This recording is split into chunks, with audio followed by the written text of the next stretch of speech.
Hey everybody, this is On Screen Off Screen, show where we like to talk about our media intake throughout the week, how it impacts us, and how we're doing impacts what we're consuming. This week we have all three of us, Conlon, Lauren, and myself. I'm pretty excited about this topic this week, so we're going to get started with Conlon. Sweet. Fallout Season 2. Have you guys watched Season 1? I can't remember. I have. No.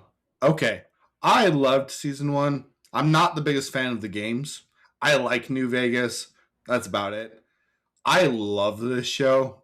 Legitimately love it. I think it's the best adaptation because it took a game that has some cool story stuff. I just don't really love the mechanics and explored all the story stuff and explored it, in my opinion, extremely, extremely well.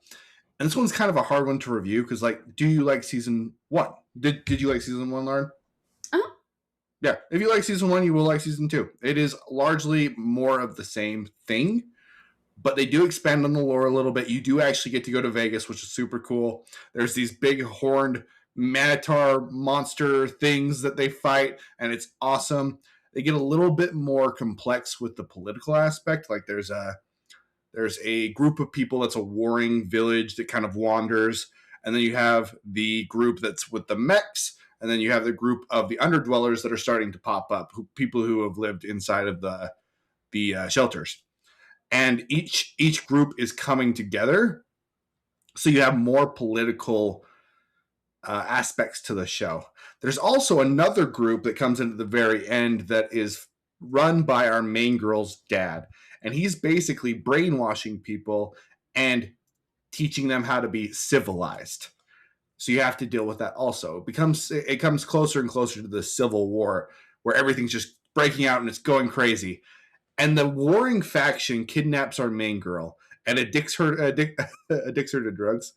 Um, and the entire time she's like, I think I need more drugs. I need more drugs. Where are the drugs? And her going through drug withdrawals shouldn't be funny, but it was freaking hilarious. I laughed so hard multiple different times. She's with the other main guy who's the ghoul, the main ghoul dude.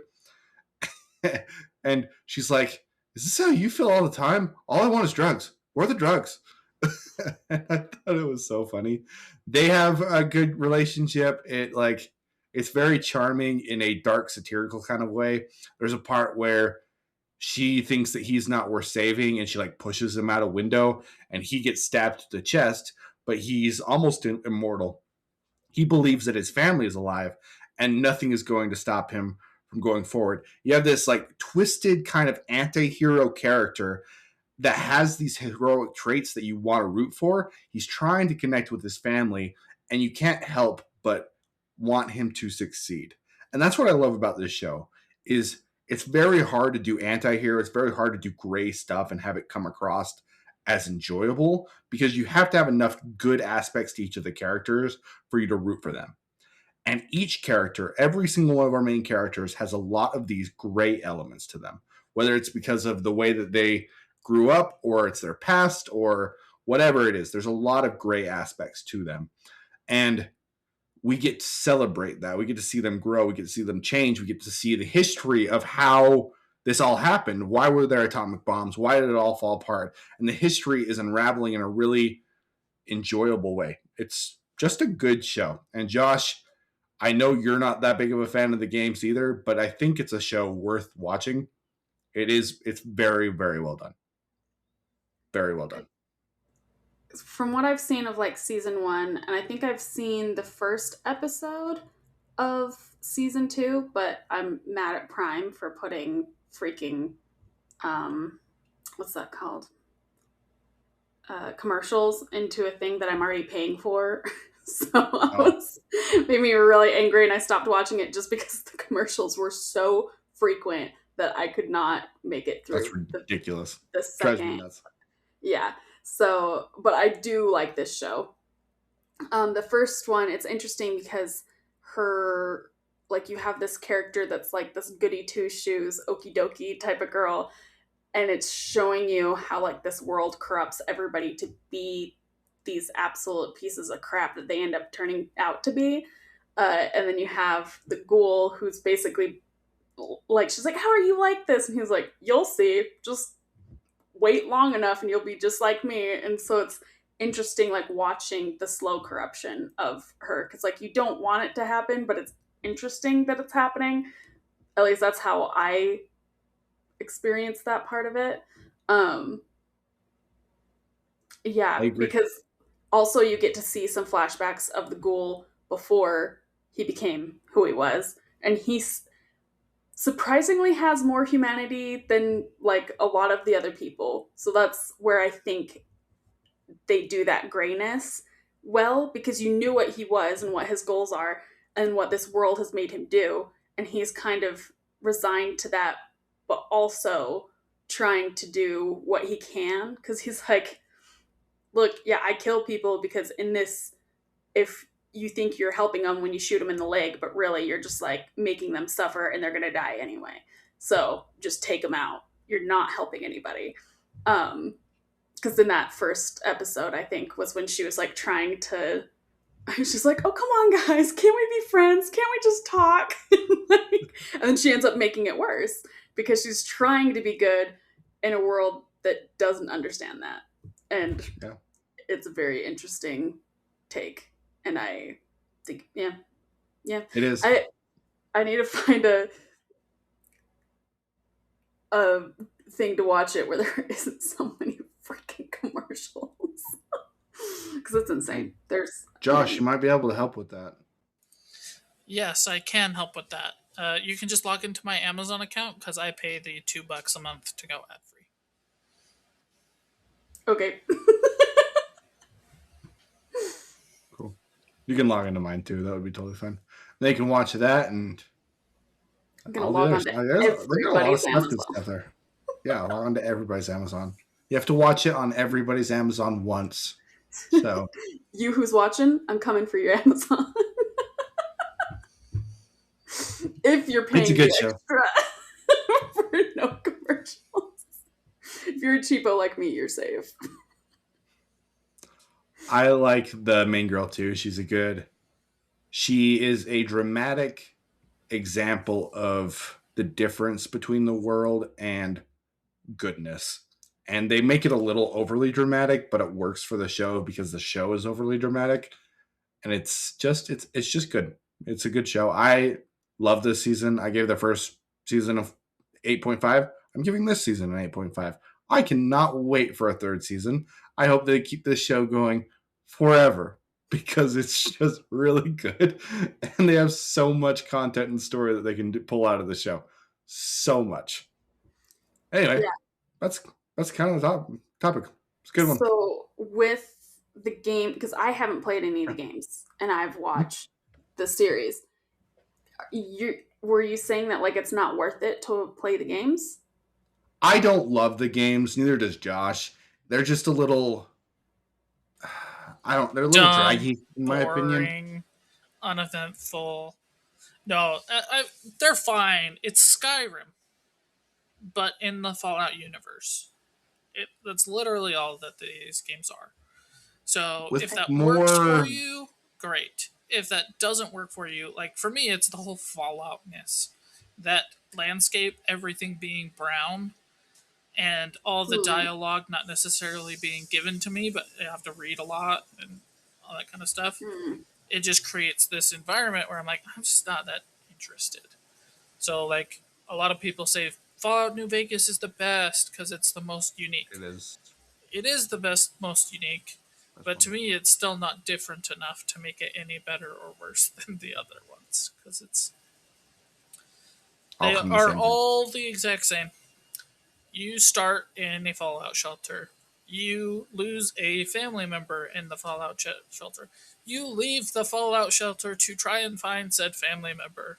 And now you explore the wasteland of whatever city you are from in order to try and find said family member. And That is the there's grand good plot in every single one of them. basically there is good nuance as you play the game, but I don't love the gameplay. I think the gameplay is a little bit different. It's more like management system-y. And you're trying to collect absolutely everything. So I don't know. I just don't love the gameplay. So you have an interesting world, in my opinion, that you can explore, but where something like The Last of Us, the gameplay is super enjoyable, in my opinion. So the show just doesn't hit as hard because you want to play the game. It brings you into the world that you're involved in. Fallout, I don't really care about playing the game. So now I just get to enjoy the world without playing the game. And I think it's great. I think it's fantastic. Does that make sense? Yeah. Yeah. Yeah. But enjoyable time. Good. Okay, with that, let's go ahead and hit your topic, Lauren. Okay, so this is a kind of joined with Conlins. uh talking about Baldur's Gate 3 with mods. Um I guess actually we should probably have Conlin talk about Okay. how Yeah, I should have gone his first. playthrough. So, Baldur's Gate 3, I just finished my second playthrough. I played as Will from the beginning because I read, I watched a video and somebody was like, yeah, I didn't really like Will the first time, but I played as Will and now I like Will. And I was like, yeah, I'll give it a shot. I'll give it a shot. I was going to do a Dark Urge evil playthrough. I will still do that. Will's playthrough is way better. Will is a much more interesting character when you play as him. Much, much, much more interesting character. I was interested in how you guys decided when you first played it. What were your endings? What choices did you decide to make? The first time I played it, Astorian became just a thrall again. Karlach died. Gel became a god, which I actually think makes more sense for the story, but a lot of people apparently hate that ending. What else? What else did I do the first time? I had the Shadow Heart. I romanced the first time, and we when built a cottage together and went off into the wilderness, and it was a grand old time. Who else am I missing? I literally killed what's her name? The J. What's her name? The druid. Jahira? Jahira. Jahira's dead. I didn't get to the end with Jahira. So because of that, I couldn't save Mince either the first time I played it. So Mince also, I murdered him. I murdered him cold. He was dead. And yeah, that was kind of my ending. Oh, and Will, I had him become the new governor or whatever it's called in the first playthrough. This time I had Will romance Karlach, and they went to the Hells together, and it was awesome. It was a great ending. I loved it. But what did you guys get for your first time playing it? Do you remember? I remember I was a warlock Okay. drow, so everybody hated me. A lot of racism towards drow. I killed Minthara. I made Karlach into a squid face, and Whoa. she lived. It cured her, but then Really? but then it's like so weird, like listening to her afterwards, and like she ends up like basically I can't remember if she was like at hospitals or whatever, and if it was people who would like donate their brains to her and she would eat their brains that way. She was like trying to do it humanely. Crazy. And then did you free the prince at all your first time? No. Nope. Okay. No, because Karlach had to eat his brain so that we could control the stones. So, dang, that's nuts. Yeah. And then I did not follow Shadow Heart's thing, so like I didn't know about her parents or anything. Wild. But I did make her get away from Shar. I did have her kill her parents. Did you? Oh, you didn't explore that at all. So I had her. Yeah, I had her be like, parents dead. I didn't even know her parents existed. Crazy. Yeah. I didn't really romance anybody my first playthrough. I accidentally romanced Will, and then I turned him down, and I felt so bad because I was like, because like it was like, oh, now kiss him now, and I was like, no, we were just dancing. I just want to dance. That's fine. And then he got like real sad after I didn't kiss him. I was like, I'll kiss you later. I just wasn't feeling it now. So I ended that thing, and I don't think I ended up romancing anybody my first go through because I didn't understand what I was doing. Um, And you've played it. and How many times have you played it now? oh gosh, I don't know too many. I know I've at least 9 times all the way through. Holy crap! Mm-hmm. It's Yeah, crazy. yeah. I think I've done more. But Wow. that's where mods come in, so that I could like do it really quickly. I don't think it's more than 9 because remember, your first 2 or 3 were basically on a PowerPoint presentation speed. So, It your was that playing slow. time. Oh, it was horrible. I'm talking like, do you remember dial up internet where you'd leave the room and go and do something else and then come back 5 minutes later and been like, oh, look, the top quarter of the screen has loaded in. And then you leave for 20 more minutes? That is how she played it, at least the first time through, because when I saw her doing it, she was in the castle at stage 3. So that was at least one playthrough that How you did got you through do there. that? I like. I I couldn't do it.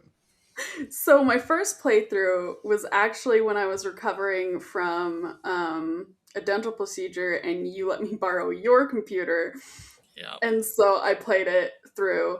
And then the second time, it took me a couple of months because my computer was so slow. Um, but I had books with me, so I would read while things were loading. And then as soon as I heard dialogue, I'd like slam the book shut and be like, "What's going on?"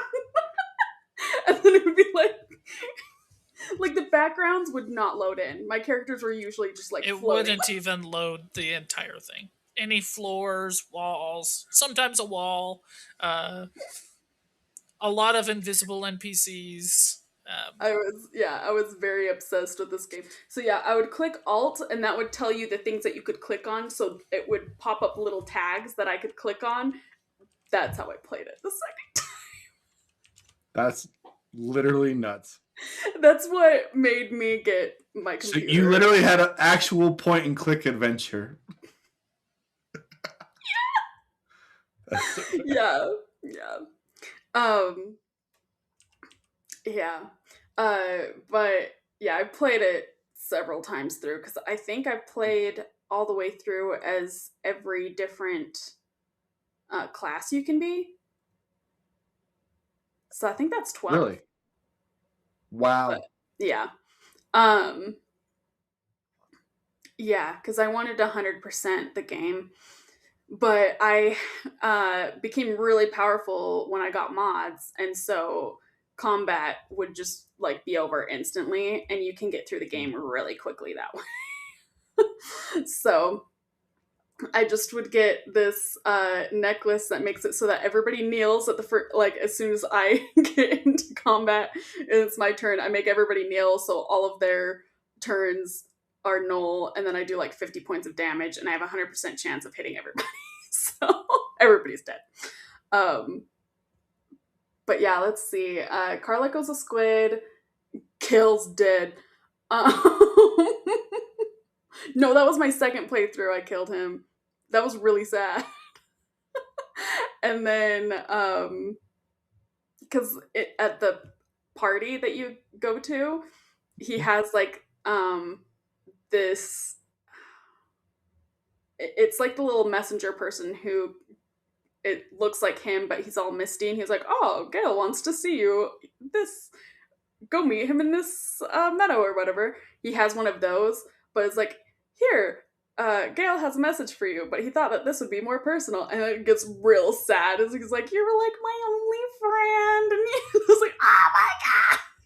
Oh. And I was like, and I sacrificed you because I didn't want to do the last battle. Let's see, Will, I sent Will, I didn't do his whole thing, so he kind of ended up back in hell. And I didn't do a lot of people's things because I didn't explore a lot in the uh, third act. But I made sure Astarion didn't ascend. Uh, let's see. The Githyanki Lizel got killed by her god. Um, Wow, you had a rough first playthrough. it was pretty bad. Um, it was fine because Astarion was fine. uh, I'm trying to think of any other things of note. Oh, did you ever find his Thestral? Or not a Thestral, the cat? The Gale's cat? cat? No. I Mm-hmm. didn't know Ooh. he had a cat. Yep. He has a cat. Oh. She's actually not a cat. She's like a sentient type of thing, but she looks like a cat with wings. That's I kind feel of. like Gel's the character that I should probably do a playthrough for because he's like, I find him extremely annoying. Like, so I don't play with him that much because I find him super annoying. And when people don't like the god thing, I'm like, he's an arrogant prick. If he could become a god, 100% he would become a god. Like, it works so well for his story. He's Yeah. an arrogant prick. Like, that's his character. He, like, it's funny because, like, at first, like, my first couple of playthroughs, I'm like, no, Gale, shut up. No, I don't care. And then he's slowly grown on me because then I had one character where I was like, I'm gonna romance him, but I'm gonna be a wizard. I'm gonna make him have all of the crappy spells, and I'm gonna have all the powerful spells. So he just looks like dumb. And then like the more I got to know his backstory and like um those avenues of his backstory, and like all of these characters, I'm like that. If there's one that annoys me, I'm like, whatever. And then I finally played it so many times that like I've explored everybody's backstory. I've played as them, um, and then you get to know so much more, and you end up loving all of the characters no matter what. At least that's me. I really liked playing as Will. Like, it changed my thoughts on the character completely. 100%. I actually think the romance with him is like if you're romancing him is actually really adorable because a lot of people are horny for these characters. And Especially Will, Astoria. I feel like, is the least liked because he's one that's like, he doesn't go past kissing and stuff. And he's like, no, I want to wait till like marriage and stuff. And it's like really wholesome and sweet. And he's like trying to teach you how to be like all cordial and stuff for when he has to do court things. So he's actually pretty adorable, I think. Um, but yeah. Cool. What about you, Josh? Uh, I was right all along. I've always loved Will. I haven't played as Will, but I always included him in my party. I'm a sucker for a good little swashbuckler. Um, Will from the Pirates of the Caribbean movies, one of my all-time favorite characters. Um, so him, I was always like, heck yeah, you can be in my party. Like, I'm totally down for this. As for my first playthrough, uh, I romanced Shadowheart because that's the correct decision. I kicked Will out of the group after he was a leech and a Gail. freeloader. Um, so I kicked him out You mean after, Gail, right? Gal? Do yeah, you mean Gal? Gal. Okay. Yeah. Asterion, I kicked out of my group. We found him in his dungeon thing and he sacrificed himself. And I was like, well, at least he did one good thing in his life. Don't regret it one bit. I think that's 100% the right choice to be making. Um, let's see. Lizelle, she was just always kind of around. There's a little bit of her story that we explored, but when you get the choice to go into the mountains and explore her backstory or go to the underworld, I went to the underworld. So after that, she's just kind of like around, and she was always just a whiny little but I don't like you doing it that way because that's the way Shadowheart does it. And I'm like, stop being jealous that you look like a toad and she's attractive. Grow up. Um, the game ended with Shadowheart, Karlach, and I going into the Hell World together. Oh, Um, Will came, wow. I believe. Gale died. Asterion died. 100% correct choices. Lazelle, I don't remember. I want to say I just told her to F off and go do her own thing. Um, yeah, she was there until the end. I just don't remember what her ending was. I know she didn't go with us into the Hells. Um, but yeah, it was really cool because there's the ending cutscene for me was like, I'm romancing Shadowheart, but we're gonna go with you as friends. And Karlach was like, I'm so happy not to be alone. And Will's like, mind if I join? And it's like, it's cool. All friends, nice. Um, so I, Let's Just all going go to to hell hell. together. yeah, Friends don't let other friends go to hell alone. yeah. Uh, I had a moment of doubt with Gale because after I kicked him out of the party because he's a freeloader, I got that mess. I was like, I didn't really hate him. He was just whiny. But if you kick him out of the group, he still sends that messenger that was like, please let me back. You were my only friend. And I'm like, that's emotional manipulation. No regrets. You suck. So I said, don't come back. Yeah, that was the only time I've completed the game. I have started playthroughs. I think I got through most of Act 1 with Lauren. I got through most of Act 2 1 with Conlon. I got through most of Act 1 on my own in a dark playthrough, and I got through most of Act 1 with a different friend, I believe. So I that's all the experience I've had with it. It's a great game. It's really, really cool. Do you have any desire to play as any of the main No, characters? Okay. no. I 100% prefer the method of putting myself in the shoes of a character that I build and control and exploring other characters' plot lines through that lens rather than firsthand, this is their story.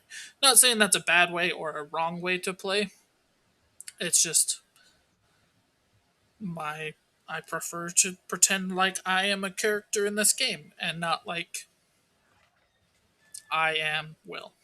I don't want to be Will. Will is way cooler than I will ever be. Um, I'm, yeah. So like I took a level in cleric just so that I could annoy NPCs with spirit guardians too. So Lauren, you're not alone. Um, I also tormented the game using it. It's even more cheating in the game than it is in actual D&D. Mm-hmm. Um, so Yeah, I've exploited that ever since you brought that up. I was like, I always have to have Shadowheart in my party with Spirit Guardians just running around. yeah, it's so dumb because like in normal D&D you cast it on a spot. So Lauren was really funny in always putting us in tight quarters where there was no option but to go into the area that is Spirit Guardians. But you'd only take that damage one time unless you stayed in that area. In Baldur's Gate 3, you cast it on a character. So if I'm Shadowheart, I cast it on myself and I move a foot forward and do damage, and then a foot back, and they go out of the area, and a foot back in and do damage again, and back and forth. And you have Yep. 15 meters of movement, so if you're really careful, you can hit them 3 or 4 times in a single turn with it. They did patch that so you can only hit them once in a round, but you Oh. can do that every round. And if you put what is it, the dash thing, so they can't uh, have an opportunity of attack on you, you can just run around the whole room and get everybody without them getting attacks of opportunity on you. Did you guys? This time I found the trident. Did you guys find the legendary trident? In the Underdark? No, it's you. It's the guy at the circus. You have to rob him. Oh, yeah, yeah. In the where it takes you into the dinosaur world. Yeah, Yeah. I found that. I didn't find it my first time. That is my favorite weapon in the game by far. I love that. I love that whole section. I think that weapon is super cool. It's just, it was good job, devs. Good job. And then I turned Karlak into a giant berserker just because of that. And she just wrecked house. She was throwing that spear everywhere, blowing people up. It was amazing. I loved it. I love this game. This game is amazing. This game is amazing. How did you get into the city? Did you do the murder mystery or the firework? Murder mystery. I think most people go murder mystery route because you end up having to go murder mystery route anyway for later on in the game.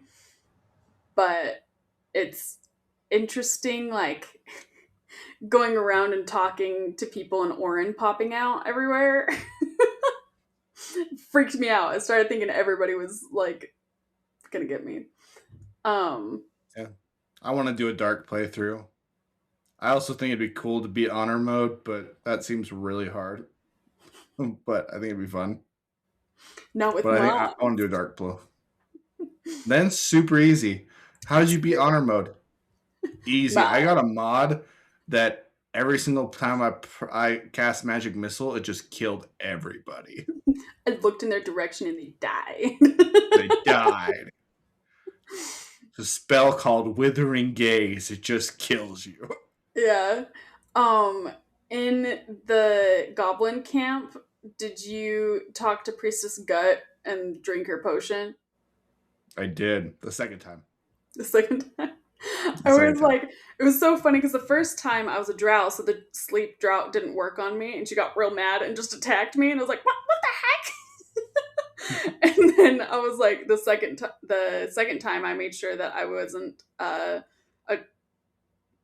an elf or anything so that a sleep drought would work because I was like, when does this happen? And then like when I woke up later, I was like, this is an interesting turn of events.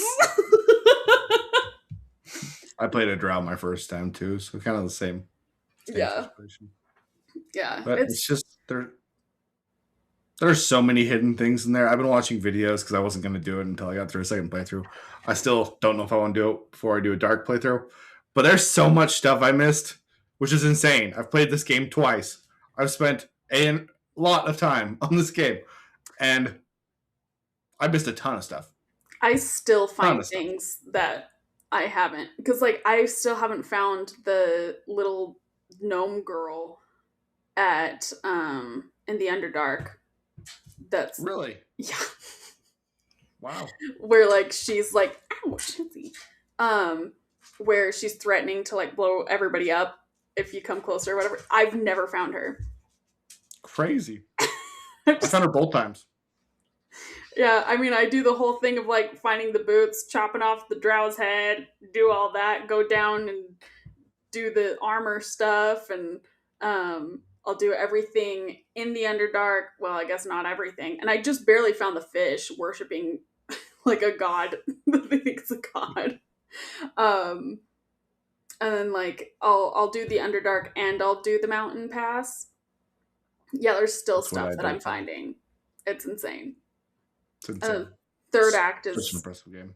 yeah, because depending on what you do in the first and second act, there's even more stuff that can or can't happen in the next spot. Because there's like this lady who is missing her husband, and if you save him, then later on they're together. But if you don't save him, and you find this one cat that you're talking to in that's the other thing is I always make sure that somebody can talk to the animals because the animals are hilarious. And there's this one cat that was like lonely, and so then I was like, oh, I know somebody who like lost her husband or whatever, and so then you can match up the girl with the cat and then they're happy and stuff like that, the little things that happen that affect later on in the game. And it's just I've never had an exact same playthrough ever. It's insane. Yeah. And then there's like they have little details. Like there's the ox creature that's through all the game, which both times I've been like, it says turn it into an apple or whatever and carry it into the city. But both times I was like, why is this not working?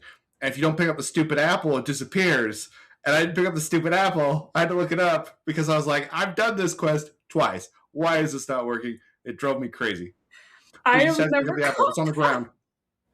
Really? I've never turned an ox into an apple. Yeah. And then you take the apple into the city and like the ooze monster runs away and gives you a bunch of cool equipment, apparently. You just Oh. have to pick up the stupid apple. I'm like, he usually just turns into an ooze and attacks me. Yeah. You can literally bring him into the city and he'll reward you with some cool stuff. Oh, that's interesting. Yeah, see, they're like, yeah. Uh, Yeah. ooh, So much stuff. did you kill the demon in Shadowheart's Shar's Sanctum or whatever? Yes. Wait, I think I you think have. so. Or yeah. Um, and then did you go to hell and convince him to be your friend or not? I don't. I think I convinced him to be my friend. I don't know on that one. I can't remember. Yeah, speaking of that battle is so awesome. The music for that. It's incredible. So great. The music in this has so many good points. Music's So great. many. Music is great. Yeah, I Music could go is off great. and off about this game. I don't even And think I've this talked time about mods. in the mushroom world, you've got that little guy that can raise people from the dead, so it becomes a pet.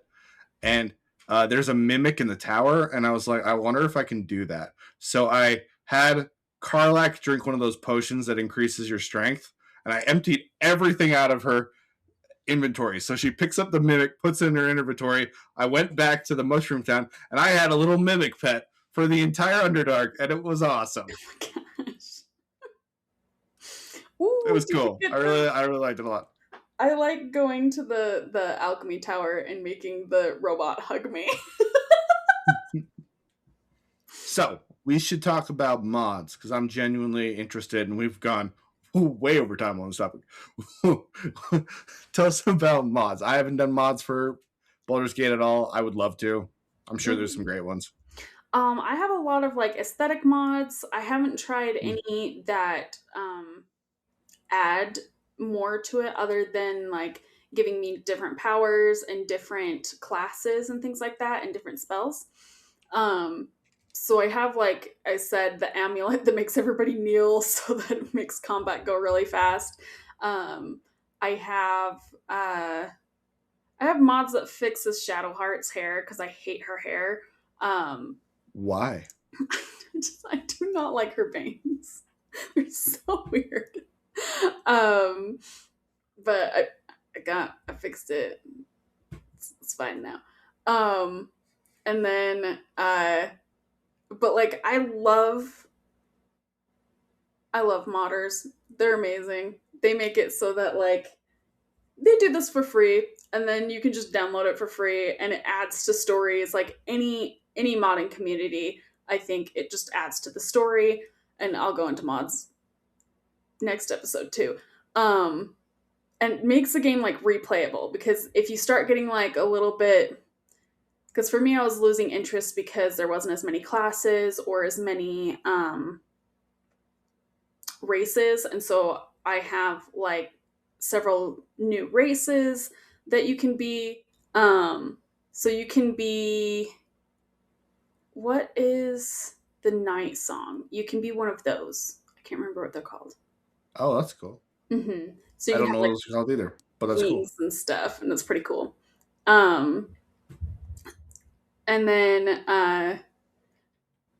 yeah, I have some teleporting things because I hate being stuck at where I am a lot of the times. So it just made it so that I could skip a lot of the gameplay that I don't necessarily care about, which is the battles, so that I could focus on just exploring and dialogues and stuff.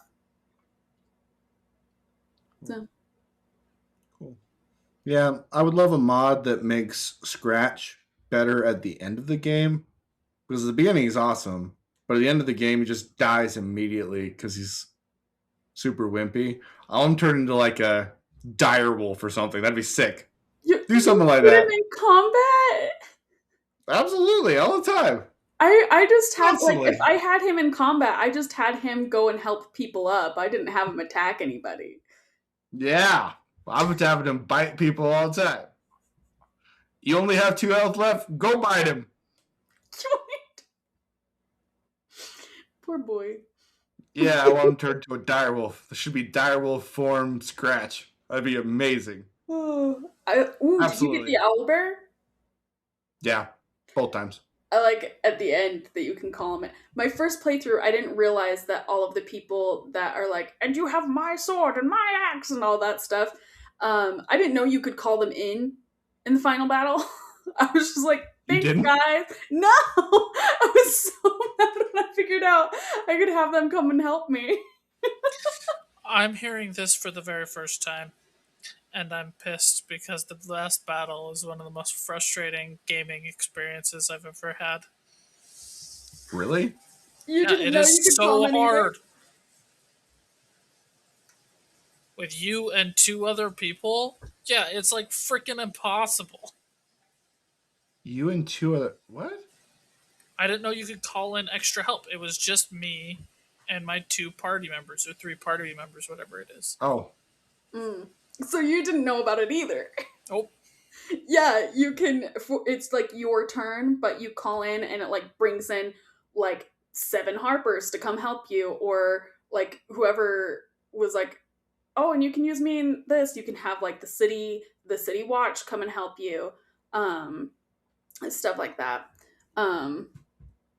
Oh, I struggled the first time with the last fight. This time I just cleaned house.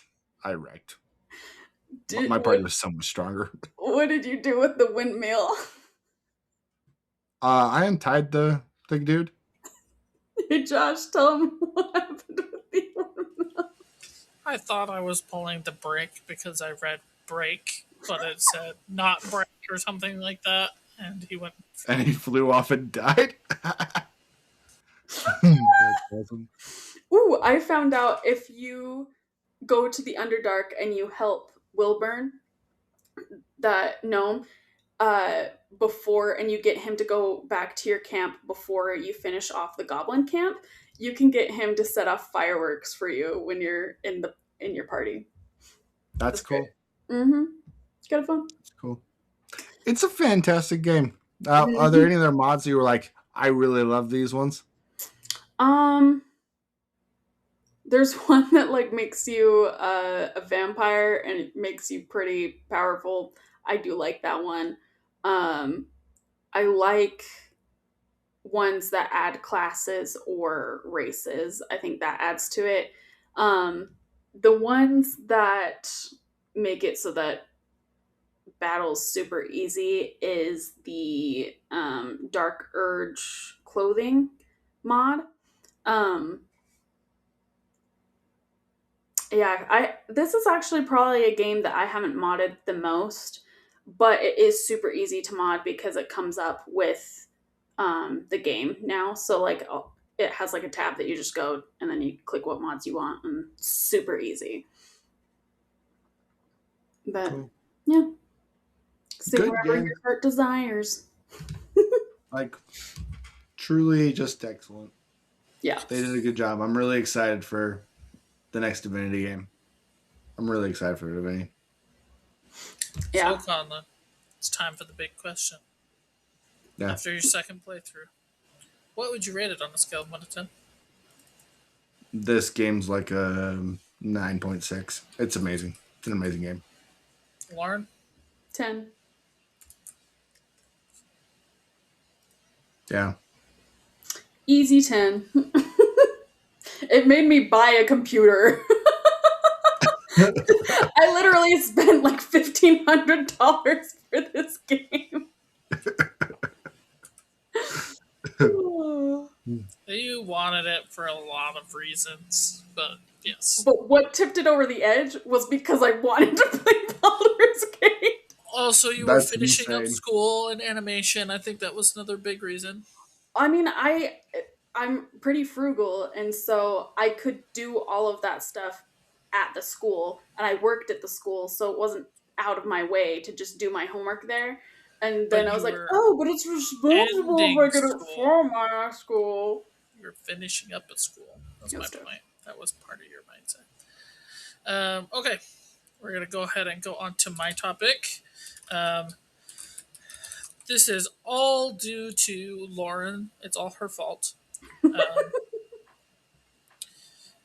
Everybody's been talking about the Markiplier movie, and Lauren, when she talked about the Markiplier movie, said she was curious about the game. I don't remember if you said you wanted to play the game because of the movie or if it was just a curiosity or whatever. But I was like, I'm gonna try playing the game first because that's not as popular. And I'm not gonna go to a movie theater either, so I have to wait for it to come out anyway. Um, so I played the Iron Lung game. Um, it's only about an hour. Um, Funny thing is, I watched a YouTube video once, and it was like, here's a bunch of indie horror games, and I bought them all for Conlon. I bought him like 6 games, but he never Yeah. actually claimed them, so they Yeah. got refunded. So I was like, Yeah. I'm just gonna try and play this one. Um, I didn't. I was like, I didn't know how to play. I didn't know what was going on at the time. It was an earlier version, so it didn't even tell you what the controls were or anything. So I was like, this sucks, and I refunded it and totally forgot about it until I actually got in the game, and I was like, wait a minute, I've seen this before. Oh, hey, look, I actually know kind of what's going on. Um, that's so much better. The graphics are pretty poor, but I think it actually adds to the game itself. Um, and it reminds me of Outer Wilds in the way that you discover the lore and story. You're never just told something. Um, you're in a submarine. You're just following coordinates on a map. You can't see out the window, so you just have to run. You have to take a picture to see what's kind of going on around you. And if you go into a specific area and you take a picture, you can see the name of a different submarine. And then you can log into the computer and you can look up the name, and it will give you all the story of like what's actually going on there. Uh, so it's very, very cool with a lot of like, if you want to go the extra mile and discover this extra lore, it's there. If you want to just hit the checkpoints, it's a good little 40-minute horror game. Um, the things that this does extremely well is sound design. So you're in a submarine, like I said, and you're going on, and all you have is forward, backward, turn left, turn right. You cannot control anything else.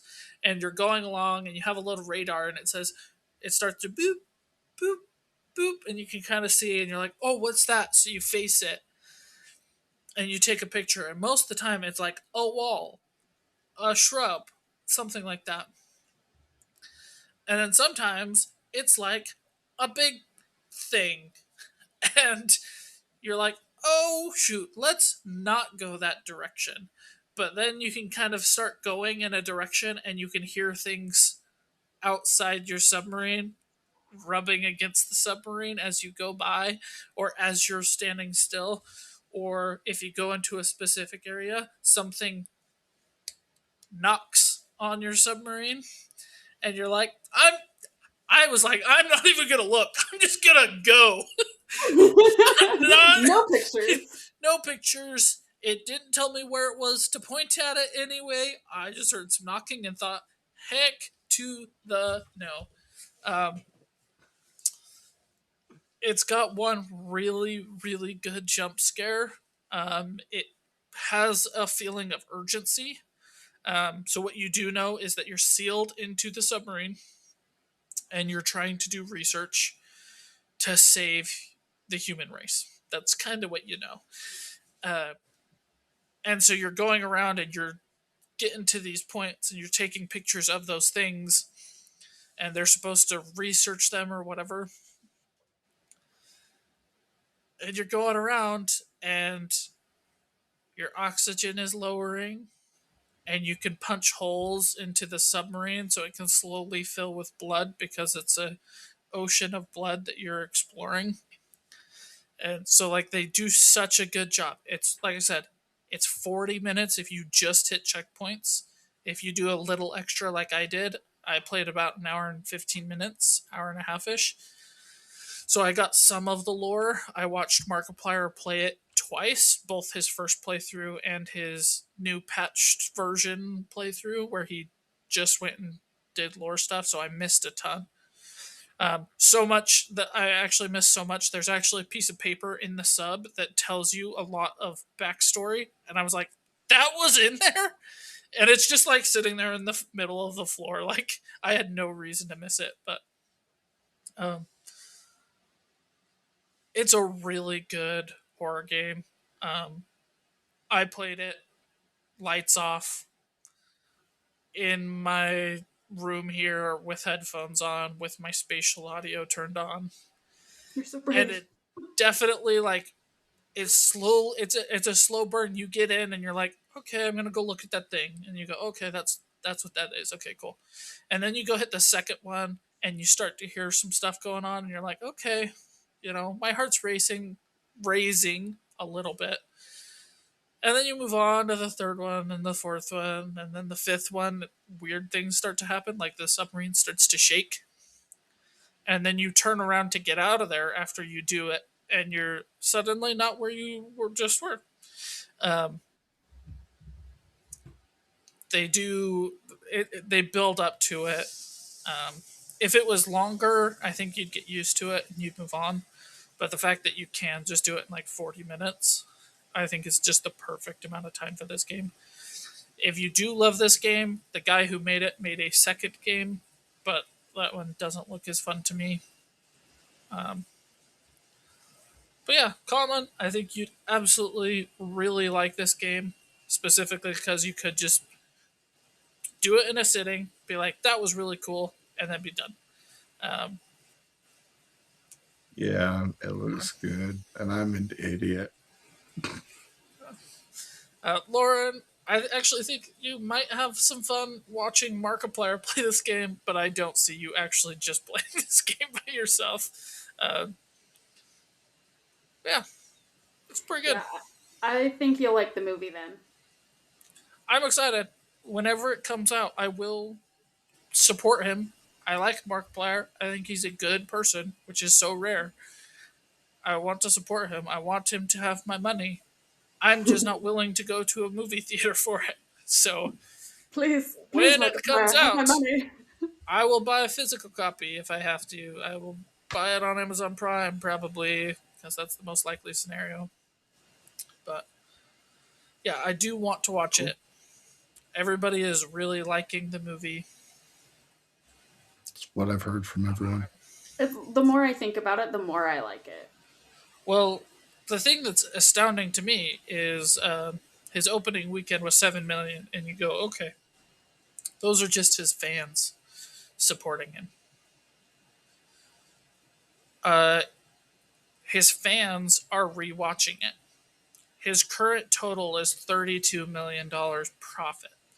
Um, he is still getting requests to add more theaters for people to watch it.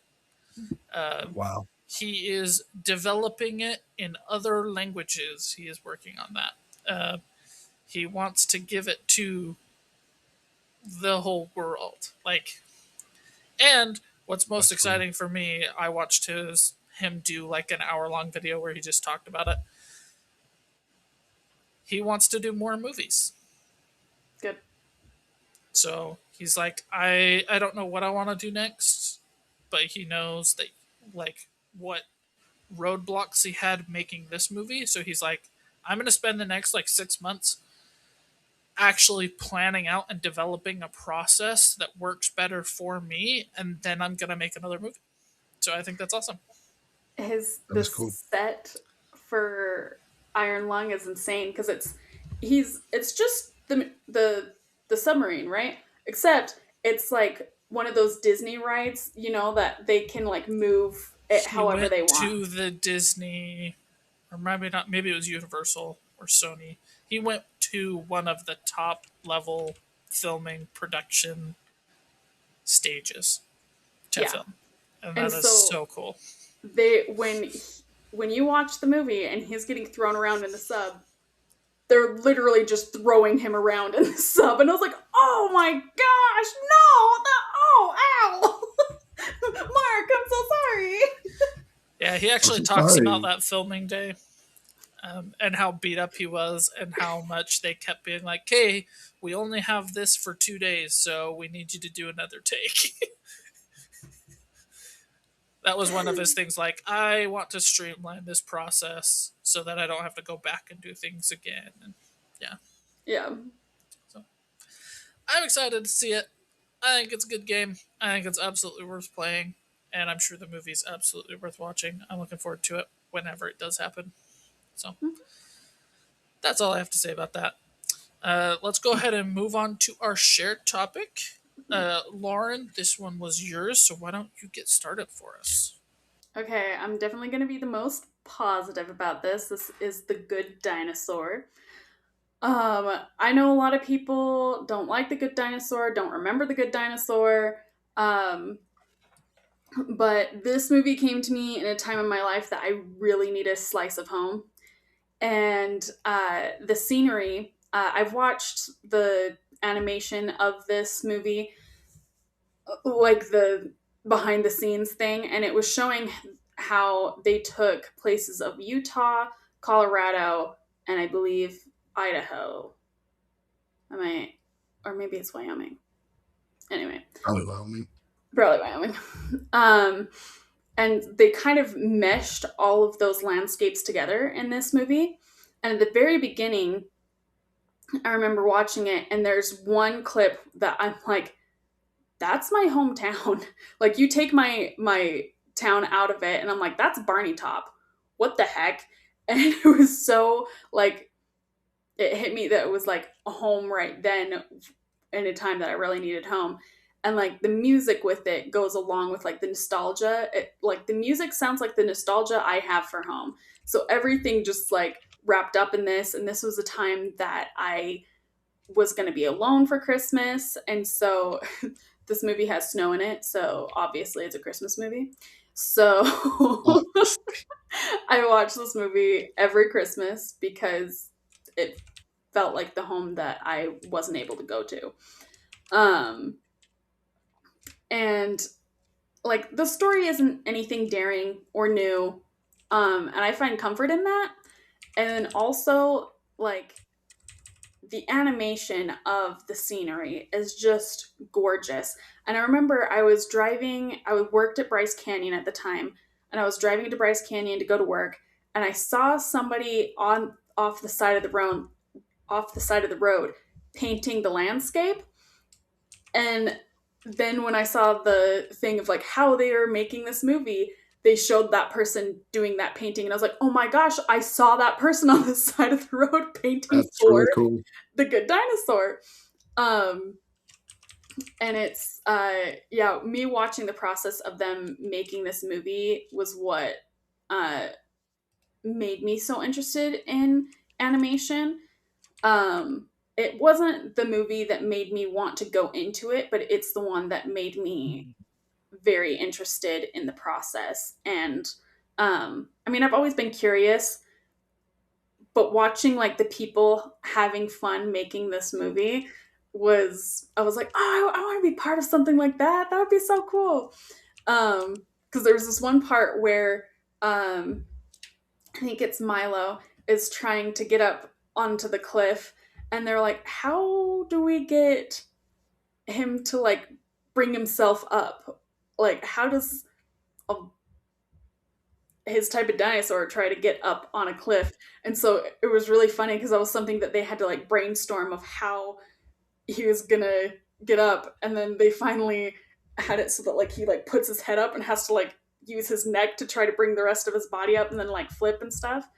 And the animation of, I remember when he comes through the water and he washes up on shore. And I saw his poor little knobbly knees all bruised up and like just little bits of detail. And like the mixture of the animation I really liked, because you have like hyper realistic water and like the scenery is so gorgeous, it almost looks like they're pictures. And then you have kind of like these cartoony characters in this landscape. But if you pay attention to like the cartooniness of them, it's realistic, which I thought was really interesting and I really liked about it. Um, but yeah, this movie makes me cry every single time. I love it. I think it's really funny when like he meets the T-Rexes and they're like they're basically like these rugged cowboy types, and it's just, I think it's charming. Um it's what felt like home when I needed home. Um I love this movie. And I know you guys don't have the connection I have to this movie, and so I realize I'm gonna be way higher than everybody else on this movie. Um, Probably anybody ever, but So what would you rate it? 10. Okay. Okay. All right, Conlon, let's hear it. So my notes say meh, double meh, music meh. And then I was watching it, and as I was watching it, I know I had seen this. My memory kind of got like resparked, and I remembered the movie as I was watching it because this movie was gone from my brain, did not exist. And I was wondering why people didn't like this movie that much. And I do think the animation is something that bugs people, even if they don't talk about it bugging them, because the animation is amazing. Legitimately, it's incredible. The water effects, the pine tree needles were the things that I noticed. I was like, wow, that looks so good. And they would shift in the wind just a little bit. Like it's really impressive. Genuinely. But then the dinosaurs, it reminded me of like this beautiful painting. And then a kid stuck a sticker on the painting. It was like, look, a dinosaur. That's what I thought of this movie. That's what it felt like to me. And it's not even like all the dinosaurs match up either, which bugged me. It's like your long neck looks very like a child drawing that's really well done. And then the T-Rex and the not velociraptors, the Oh, what are they called? Pterodactyls. They feel different too. They don't feel like, it felt like different people animated the different dinosaurs, but they're all done really well. So you have all these different kinds of animation that, in my opinion, don't mesh. And the entire time I was like, it took me out of the movie. Honestly, it took me out of the movie. If all the dinosaurs meshed, I'd be like, I can kind of forgive this. It would be like a whatever DreamWorks kind of a movie. I think people also had a problem with it because this was still when Pixar was still highly regarded.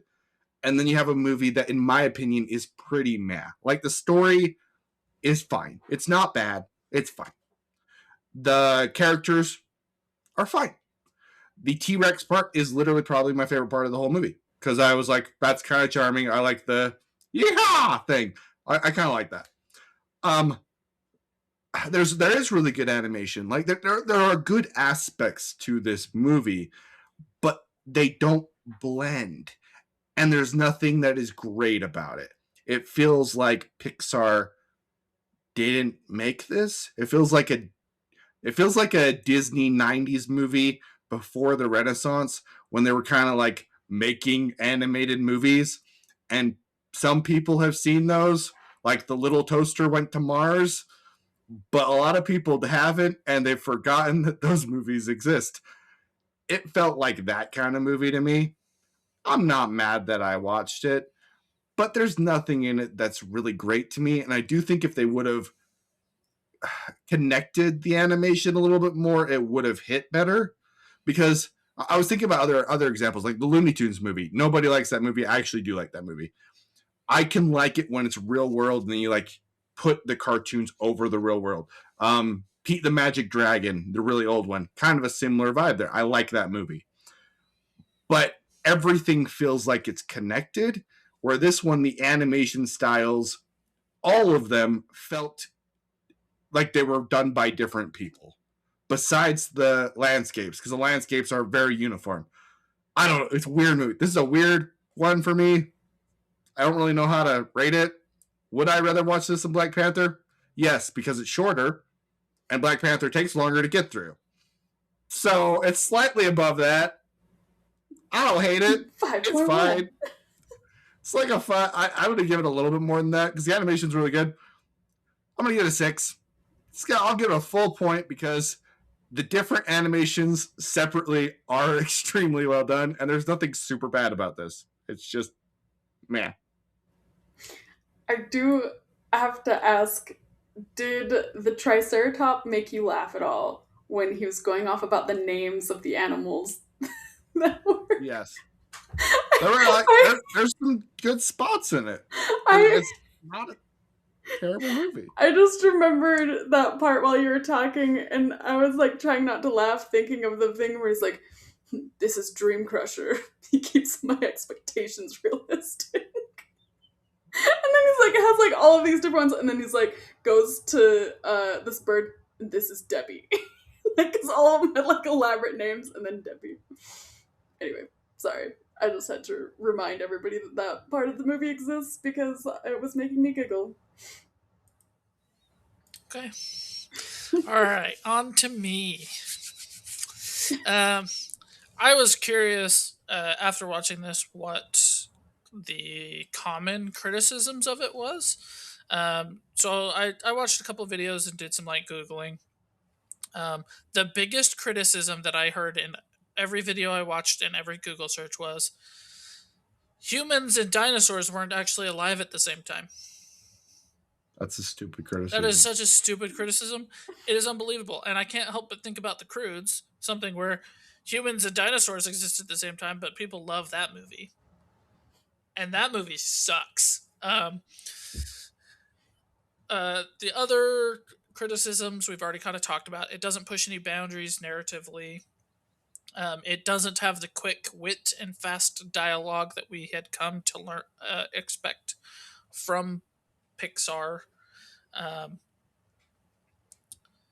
I always praise movies and shows when they can communicate effectively and efficiently with no dialogue. So, the scene with the Good Dinosaur, Arlo, and Spot, and they're talking about their families. Not a single line of dialogue, and yet all of our hearts broke. Come on. Like, that is an exceptional scene.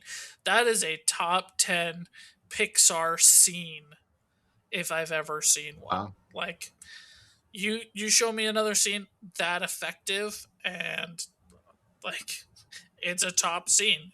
So we have to praise it for what it is, even when it's in a movie that Conlon thinks is not necessarily the best, right? So the cons are, I think the music was only pretty good.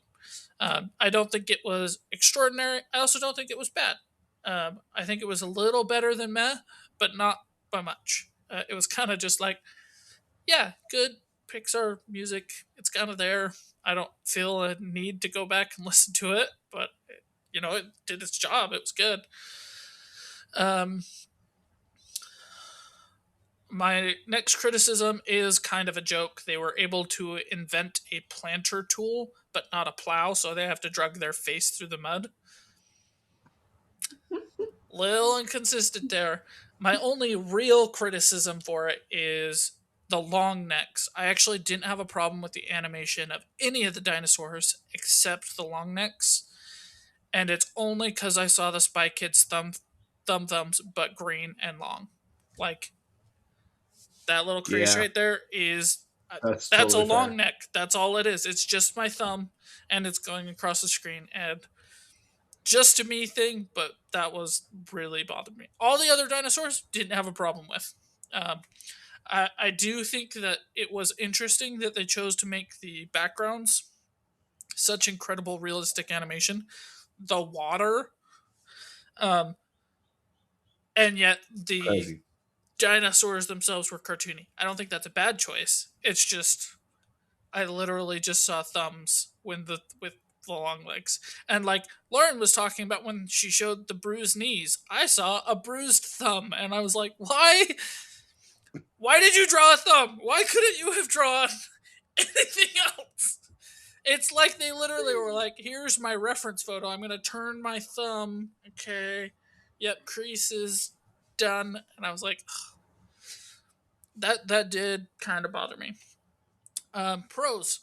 Plot is simple but good. Animation is fantastic. Scenic, beautiful. The fireflies scene. How have we not talked about the firefly scene? That looks so good. That freaking I watched it I here on my laser agree. I projector should and I talk was about like, holy crap. This came out when?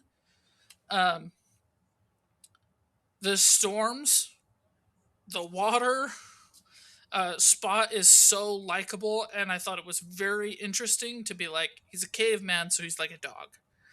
So he's a dog, and Arlo is the person, and the family stick scene, like I said. So the next plot point I have for both of my shared topics today, and it's a comparison to make. I think that there are two ways to make something exceptional. Um, you can do it by creating something new, like Star Wars did, or you can do it by creating something better than what came before, like K-pop Demon Hunters is my comparison. Conlon brought it up.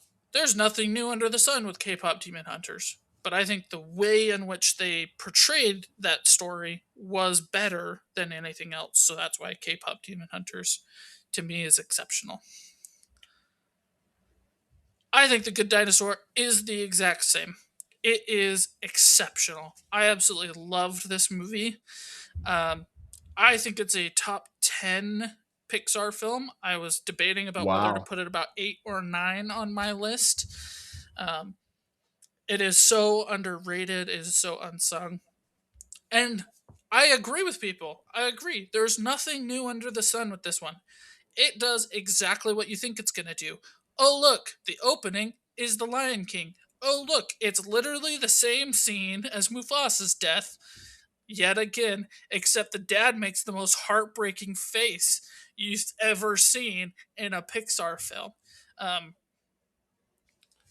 like, I love the dad because he's an imperfect character, and it would be so easy to just make him be a perfect person for the little screen time that we get. I love that Arlo sees him again and recognizes that he's not real because he's not leaving footprints, which is a callback to the main plot of the point about making your mark on the world. And little Arlo just wanted to make his mark, and then dad's not making his mark, so it must not be real.